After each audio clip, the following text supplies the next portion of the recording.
오늘부터 이제 우리 강의의 2부에 해당되는 교육의 역사에 대해서 강의를 진행하도록 하겠습니다.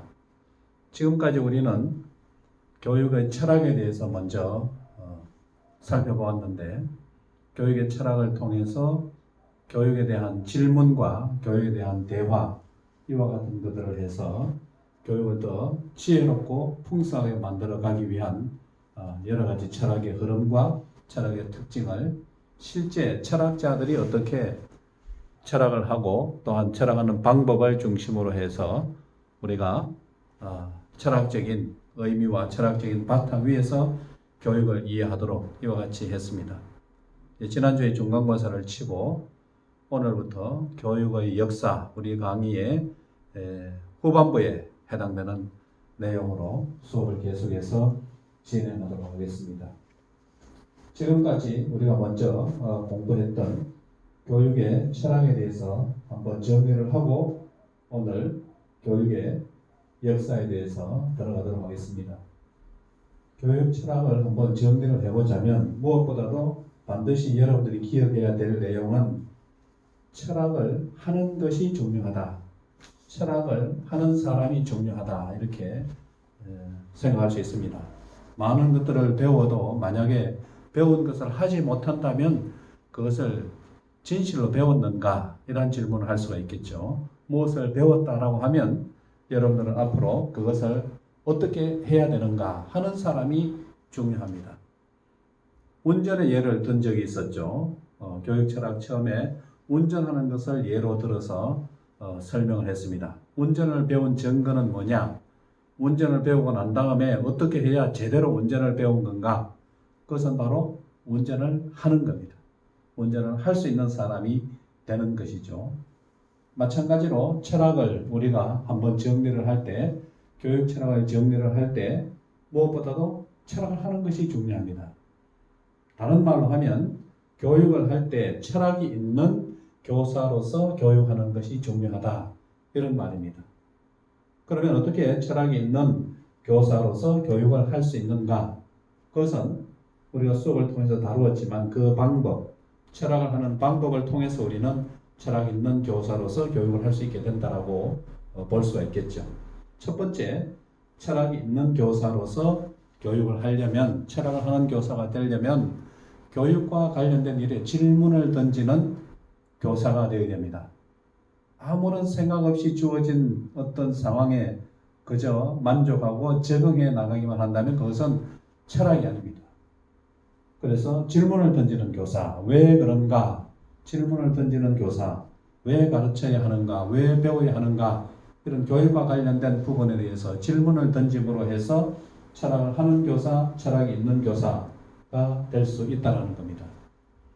두 번째, 철학이 있는 교사 혹은 교육 철학을 배워서 교육 철학을 하는 사람으로서 교육을 하기 위해서는 교육과 관련된 질문을 던진 후에 그 주제에 대해서 서로 대화를 하는 교사가 되어야 된다라고 하는 겁니다.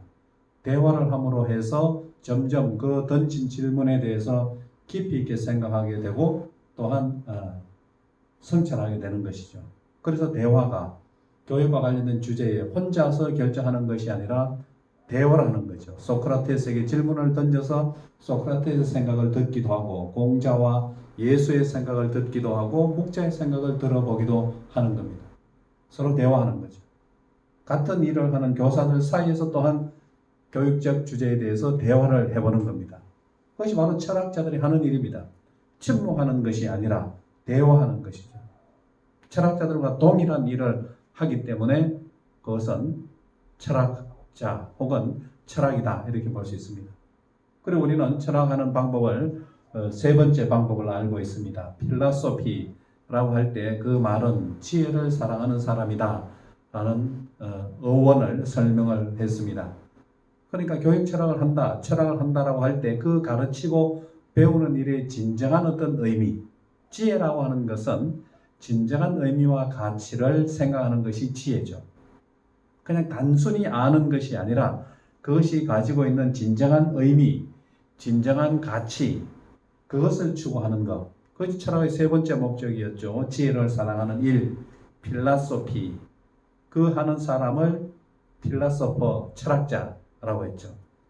그러므로 철학을 하는 철학 있는 교사는 지혜를 사랑하는 교사입니다. 지혜의 교사라고 볼 수 있죠. 어떤 과목이라도 사실은 그 의미와 그 가치가 있습니다.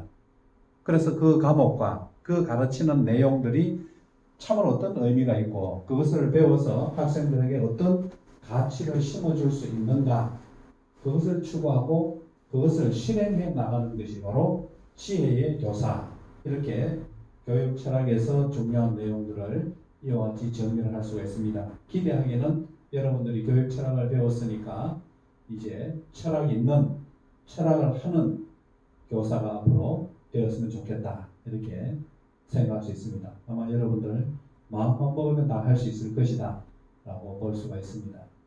그러면 이제 오늘 수업으로 2부 교육의 역사의 본격적인 수업으로 들어가도록 하겠습니다.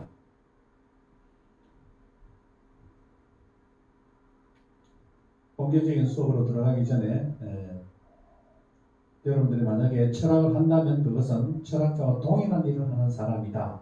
달리 말하면 여러분들은 곧 철학자가 된다라는 사실을 기억을 하고 그 다음에 역사를 하는 부분에 있어서도 마찬가지다. 철학을 할 때는 철학자가 되어야 되고 역사를 할 때는 무엇이 되어야 되겠습니까? 역사와 동일한 일을 해야 된다. 그런 의미에서 교육의 역사에 대해서 앞으로 그와 같은 방법을 중심으로 해서 역사가들이 하는 방법을 탐구하고 그것을 적용하는 이와 같은 형태로 마찬가지로 공부를, 강의를 진행하도록 하겠습니다. 역사 공부. 역사 공부의 중요성을 강조하는 사람은 매우 많습니다. 그런데 역사 공부는 왜 필요한가라고 하는 것을 먼저 우리가 한번 정리를 하면서 교육의 역사에 대해서 본격적으로 강의를 하려고 합니다. 왜 교육의 역사를 공부해야 되는가, 이런 생각을 할 수가 있겠죠. 왜냐하면 여러분들은 각 전공 과목이 있습니다. 각 전공 과목을 가지고 여러분들이 생각할 때 학교 현장에 가서 그것을 가르칠 때 뭐 교육의 역사나 교육의 철학 이런 것들을 몰라도 그냥 전공하는 담당 과목을 잘 연구해서 잘 가르치는 일에 집중하면 좋은 교사가 될 수 있고 훌륭한 교사가 될 수 있다, 이렇게 생각할 수 있습니다. 그러니까 국어 교사라고 하면 국어 과목 가르치는 내용을 잘 연구하고 거기에서 실력을 쌓아서 가르치는 일을 잘 개발하고 방법적으로 고안해서 그 일을 잘하면 좋은 국어 교사가 될 수 있다, 이렇게 생각할 수가 있겠죠.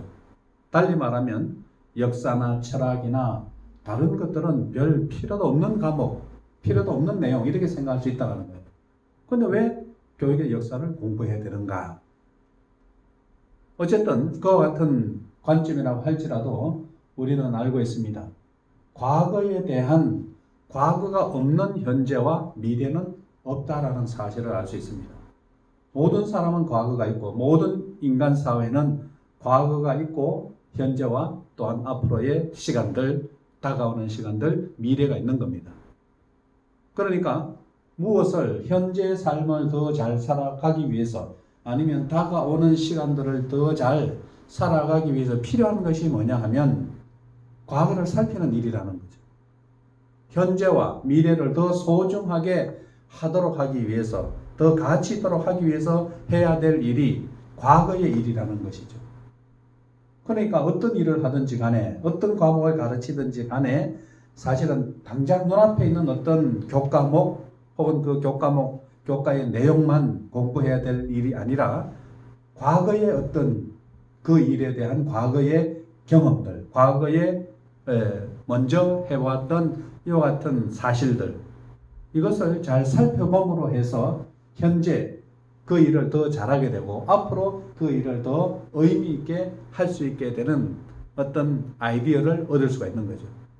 더 잘하기 위해서 과거를 살펴야 한다, 이렇게 말할 수 있습니다. 그런 점에서 교육을 할 때에도 역사를, 교육의 역사를 공부해야 된다라고 하는 것을 주장할 수가 있습니다. 두 번째, 왜 역사를 공부해야 되느냐라고 하는 두 번째는 다른 동물과 다른 점이 인간은 역사를 알고 역사적 어떤 경험을 가지고 있다는 겁니다. 그래서 다른 동물들과 다른 점에서 인간은 역사를 공부해야 됩니다. 인간은 동물들과 달리 어떻습니까? 과거를 기억하는 존재입니다. 과거를 기억합니다. 기억해서 혹은 그것을 기억한 후에 그것을 잘 살펴보고 돌아보고 또 반성하면서 새로운 길을 찾는 이와 같은 존재입니다. 그런데 다른 동물들은 그와 같이 희미하게 과거의 어떤 흔적들을 희미하게 기억은 할 수 있겠지만 그것을 다시 살피고 그것을 다시 돌아보고 반성하면서 새로운 길을 찾아 나가는 이와 같은 어떤 정신적 활동을 하지는 않는다는 거죠. 대부분 동물들은 본능적으로 과거를 기억하고 그 본능에 따라서 살아가는 것이죠. 그런 점에서 역사를 공부하는 이유는 다른 동물들과 인간 존재가 다르다라고 하는 사실에서 출발한다라는 것입니다. 마치 이것은 어떤 개인이 한 사람의 개인이 인생을 살아갈 때도 마찬가지입니다. 새로운 삶을 찾아가고 혹은 현재의 삶을 꾸려나가는 데 있어서 무엇을 기반으로 하고 무엇을 돌아보면서 시작하느냐 하면 과거의 경험들을 끊임없이 돌아보면서 새로운 현재, 새로운 미래를 구상하고 미래의 어떤 방향성을 찾아가는, 모색하는 이와 같은 형태로 인간의 삶을 살아갑니다. 그때 어떻게 했더라? 돌아봅니다. 그때 무엇이 잘 되었을까? 그때 무엇이 문제였을까? 질문을 던지고 현재의 의미를 구상하는 방식이죠. 이 개인의 삶을 살아가는 방식이 혹은 마찬가지로 혹은 인간 사회나 인류가 과거의 공통 경험들을 돌아보면서 미래를 찾아가는 이와 같은 형태에서 역사는 필요하다. 이렇게 볼 수 있는 거죠. 그렇기 때문에 교육의 역사에서도 당연히 과거에 어떻게 교육을 했는가, 과거를 돌아보면서 현재 교육의 의미를 새롭게 구성해 나가는 이와 같은 역사 공부가 필요하다는 겁니다. 그러면 교육의 역사는 어떤 내용들인가? 교육의 역사는 어떤 의미를 가지고 있는 것인가? 교육의 역사에는 많은 부분들이 물론 포함되어 있지만 교육의 역사에는 먼저 가르치는 과거의 역사가 있습니다. 어떻게 가르치고 무엇을 가르쳤는가? 그 가르치는 배우는 일에 관련된 과거의 어떤 사실들 이와 같은 것이 있겠죠. 그때는 무엇을 가르쳤는가? 그때는 무엇을 배웠는가? 이런 일들이 교육의 역사를 구성한다라는 것이죠. 우리가 앞으로 강의를 통해서 공부를 하겠지만 고려 시대에는 어떤 내용을 가르치고 배웠을까? 아니 신라의 젊은 화랑들은 무엇을 가르치고 또한 무엇을 배웠을까? 과거에 가르치고 배우는 일이었죠. 그것을 통해서 현재 교육의 어떤 의미 혹은 가치를 다시 한번 생각해 본다고 하면 그것은 역사를 공부해서 현재의 의미를 찾는 교육의 역사에 해당되는 내용이라고 볼 수 있습니다. 그리고 또 교육의 역사에는 과거의 교육기관들이 있을 수 있겠죠. 어떤 곳에서 어떤 기관에서 교육을 했을까? 학교의 과거의 역사, 어떤 장소에서 어떤 방법으로 교육을 하고 또한 가르쳤을까? 이러한 내용들이 교육의 역사를 구성하는 내용들이 된다라는 거죠. 그 다음에 이와 같은 내용들을 통해서 현재와 미래 교육의 방향을 찾아가는 데에 과거의 경험들을 사용하고 활용한다라는 것이죠. 이 일은 그러므로 이와 같은 과거에 가르치고 배우는 일들을 살피고 탐색하는 일은 현재 가르치고 배우는 일을 더욱더 풍부하게 만들어 나가는 겁니다. 왜냐하면 과거의 경험들이 쌓여 있으니까. 과거의 경험이 많은 사람은 현재 어떤 일을 하는데 훨씬 더 풍부하게 잘 할 수가 있는 것이죠. 우리가 백전노장이라고 하는 말이 있지 않습니까? 백전노장이라고 하는 말은 과거에 풍부한 경험들이 있다라는 거죠. 그 과거의 풍부한 경험들을 가지고 현재의 일들을 의미 있게 더 잘 구성해 나가고 더 잘 할 수 있게 되는 발판으로 삼는다. 그러므로 우리가 알고 있지만 역사를 잊은 민족에게, 역사를 망각한 민족에게는 미래가 없다. 이렇게 이야기를 하기도 합니다. 그만큼 역사가 중요하다는 사실을 모두가 사실은 인정하고 있다라고 하는 점을 그와 같이 말하는 것이죠. 역사를 잊은 민족에게 미래가 없는 것과 마찬가지로 교육에 대해서도 과거 교육의 역사를 알지 못하는 이와 같은 현재 교육은 사실은 미래가 없다. 이렇게 적용해서 말할 수도 있겠죠. 그래서 우리나라 역사에서 특별히 나라가 위기에 처해 있을 때 항상 역사를 강조했습니다. 어려움에 처해져 있을 때 과거의 역사를 강조했어요. 그래서 고려시대에 보면 여러 외세가 몽고나 혹은 북방에 있는 민족들이 고려를 침략해 올 때 역사에 대해서, 과거의 역사에 대해서 강조해서 역사를 공부하는 이와 같은 움직임들이 일어났었고, 또한 조선 후기에 혹은 열강들이 조선을 침략해 올 때에 뜻있는 선각자들이 강조했던 학문이 뭐냐 하면 역사였습니다. 역사를 통해서 이 어려움을 극복하자. 이와 같이 역사를 강조하는 일들이 있었죠. 그만큼 역사는 의미 있고 현재와 미래에 새로운 어떤 활력을 줄 수 있다라고 하는 그 어떤 측면에서 강조했던 것이죠. 이 어떤 측면에서 우리가 교육철학 및 교육사 아닙니까? 교육의 역사에 대해서 강의의 목표를 어떻게 생각해야 될까? 어떻게 설정하고 우리가 공부를 할 건가? 한번 제시해 본다면 첫 번째는 역사의 의미를 이해하는 겁니다. 역사의 가치, 역사의 소중함, 역사의 필요성, 이것을 이해하는 것이죠. 그것을 이해를 하고 그 다음에 더욱더 중요한 것은 방법 터득이다 이렇게 되어 있죠. 강의 목표는 의미의 이해와 방법의 터득. 항상 중요하게 생각하는 것이 방법입니다.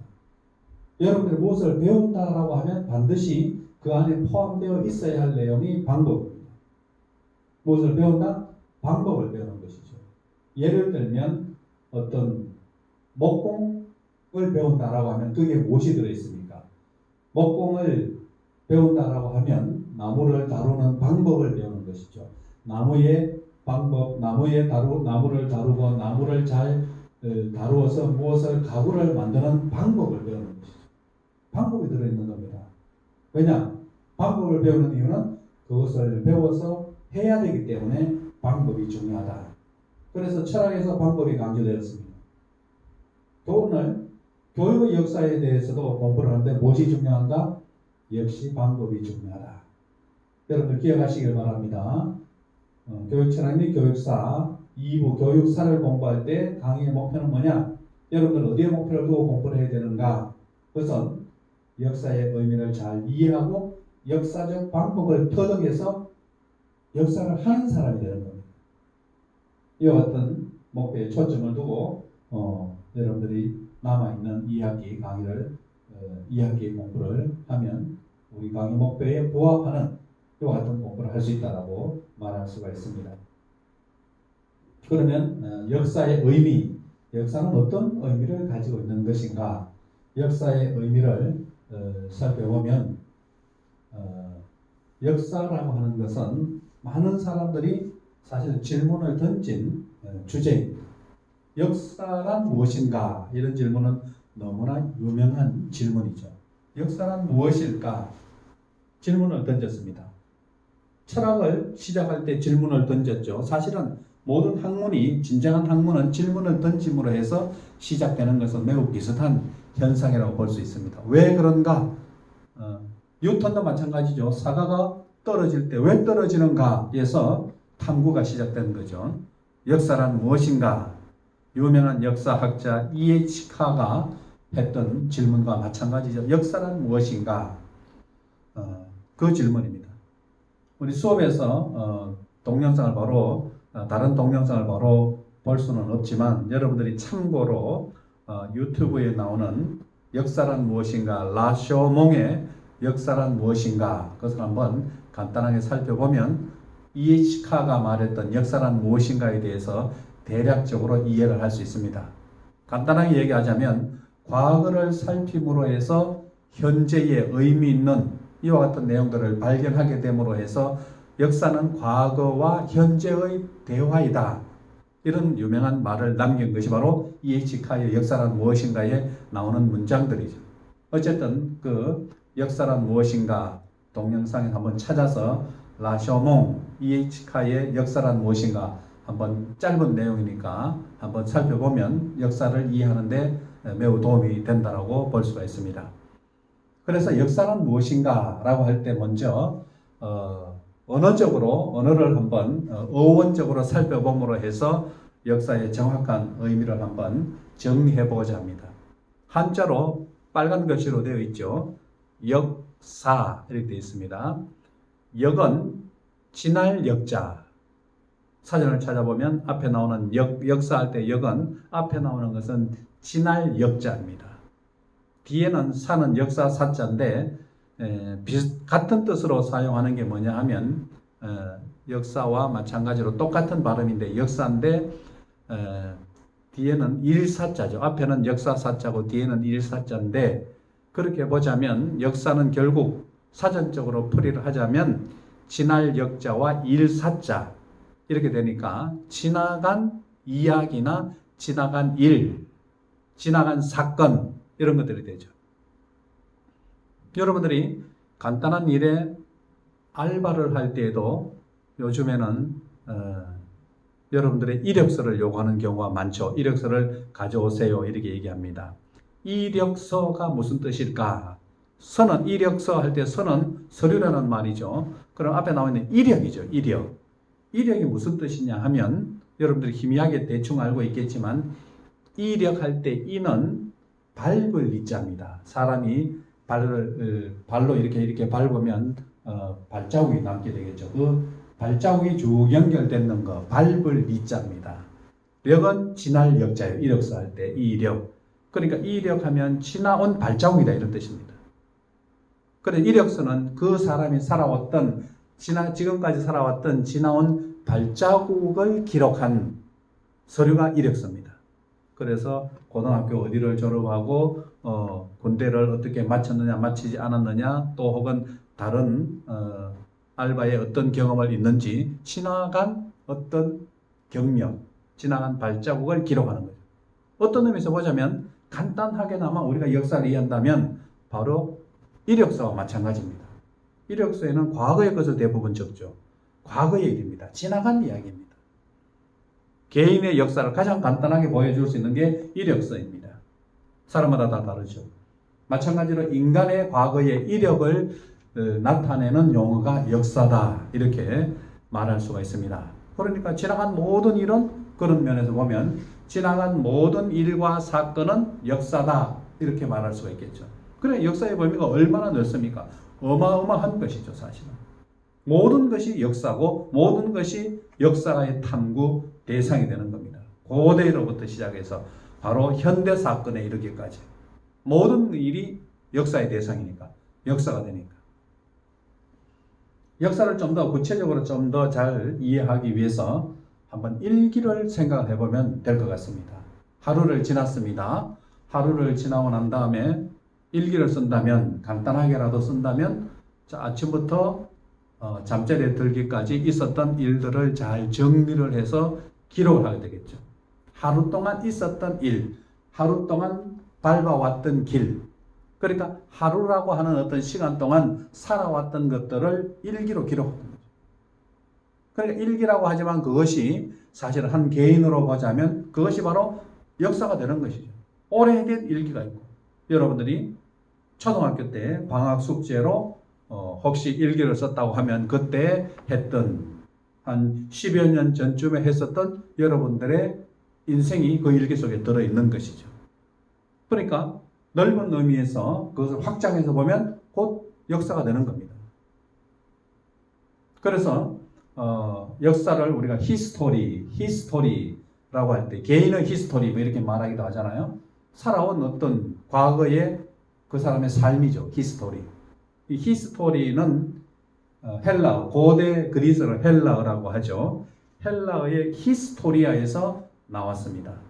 그럼 히스토리아는 무슨 뜻이냐 하면 과거를 탐구하고 조사한다. 과거를 참고하는 과거를 탐구하고 조사한다 이런 뜻입니다. 그래서 거기에서 나왔으니까 과거에 어떤 인간이나 혹은 개인이나 사회의 과거를 조사하고 탐구하여서 기록하는 이와 같은 학문을 히스토리아에서 나온 일이라고 이렇게 어원적으로 정리를 할 수가 있습니다.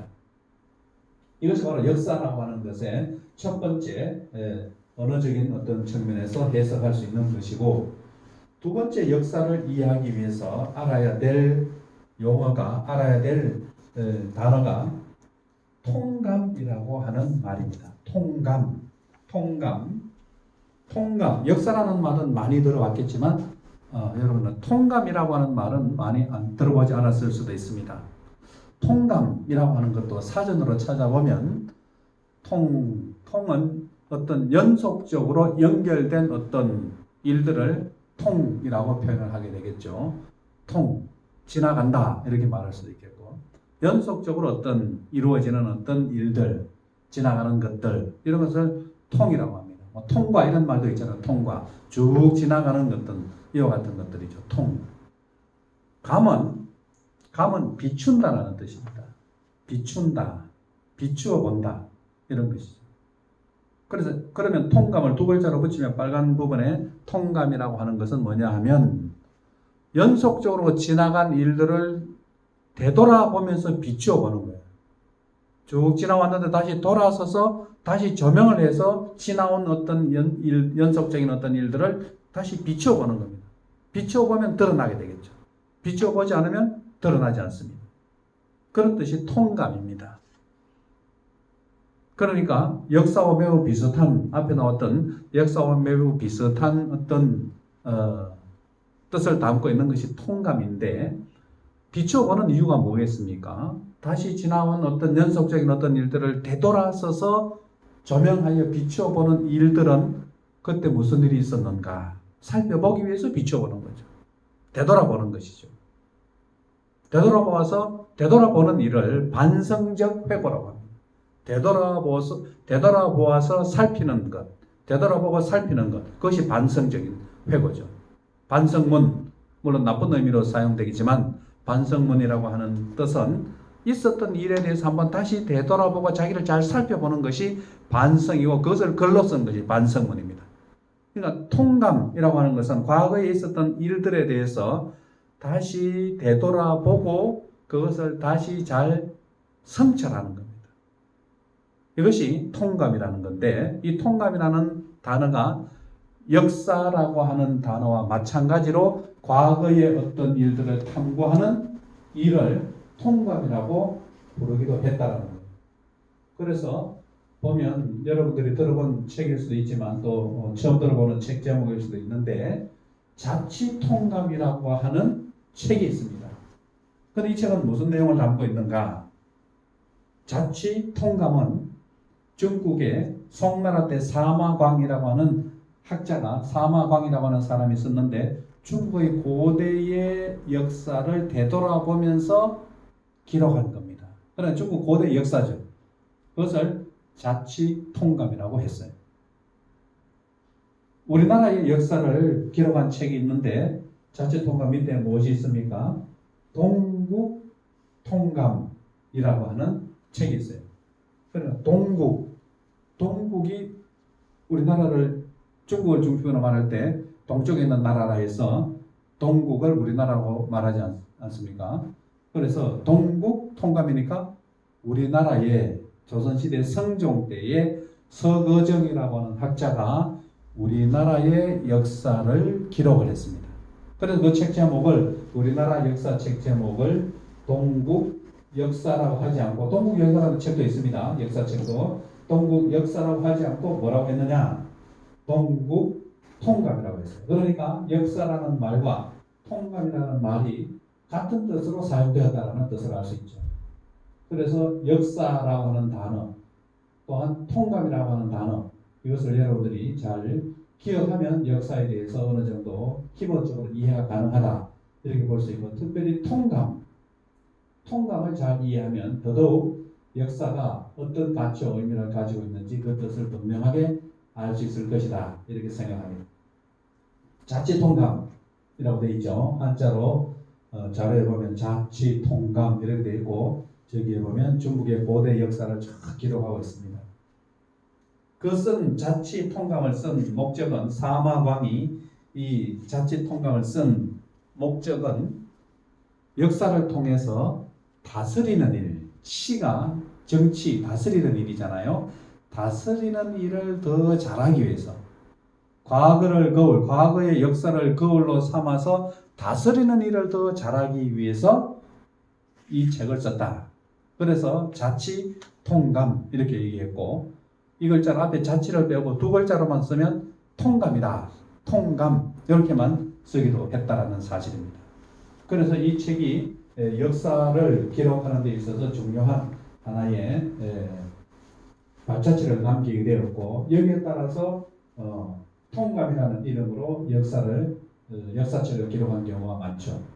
그 다음에 좀 전에 우리나라 서거정이 쓴 책은 동국통감이라고 했죠. 동국통감. 우리 조선 시대 성종 때 서거정이 우리나라의 역사를 기술했습니다. 중국 역사는 아니고.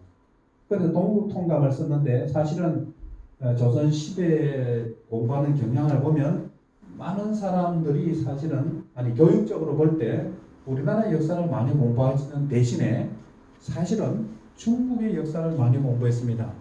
통감, 자치통감 이런 것 공부를 많이 하고 우리나라 역사는 과거 시험에도 자주 나오지 않고 비중 있게 나오지 않았기 때문에 중국 역사를 많이 공부했는데 그러나 이 서거정이 동국통감을 쓸 때 우리나라 역사를 알아야 된다. 중국 역사만 그냥 자기 나라 역사처럼 상세하게 알고 있으면서 정작 본국의 역사는 잘 알지 못하는 이와 같은 모순된 점이 있다. 이렇게 주장하는 학자들이 있었어요. 그래서 우리나라 역사를 공부해야 된다. 이런 면에서 동국통감을 써서 역사를 거울 삼아서 바르게 교육하고 바르게 정치하는데 기여를 하도록 하자. 이런 의미에서 동국통감이라고 하는 이와 같은 책이 역사책으로 우리나라 역사책으로 나왔다. 통감의 의미가 그렇다라는 거예요. 그것이 통감입니다. 서거정이라고 하는 사람은 특별히 대구의 성씨 중에 보면 대구에 오랫동안 살았던 성씨가 달성서씨가 있습니다. 그 달성서씨의 아주 유명한 사람이 서거정이라고 하는 사람입니다. 아마 여러분들 중에 서씨가 있다면 아마 여러분들 조상이 될 것이다 이렇게 생각하는데 이 대구에 오래 살았기 때문에 이 서거정이라는 사람이 대구의 경치 중에서 10가지를 뽑아가지고 유명한 어떤 경치, 십경 뭐 이런 거 있잖아요. 대구에 유명한 아름다운 경치가 있는 10가지 이렇게 해서 대구 십경을 선정했습니다. 이 중에 보면 오늘날도 남아있는 게 있습니다. 제1경 이렇게 되어 있죠. 그것은 금호, 범주, 금호강의 뱃놀이라는 거예요. 금호강에 배를 띄워서 뱃놀이 하는 게 아름다운 모습이다. 두 번째는 이경이죠. 입암조어. 이거는 입암이라고 하는 바위가 세워져 있는 거기에 앉아서 낚시하는. 지금은 어디가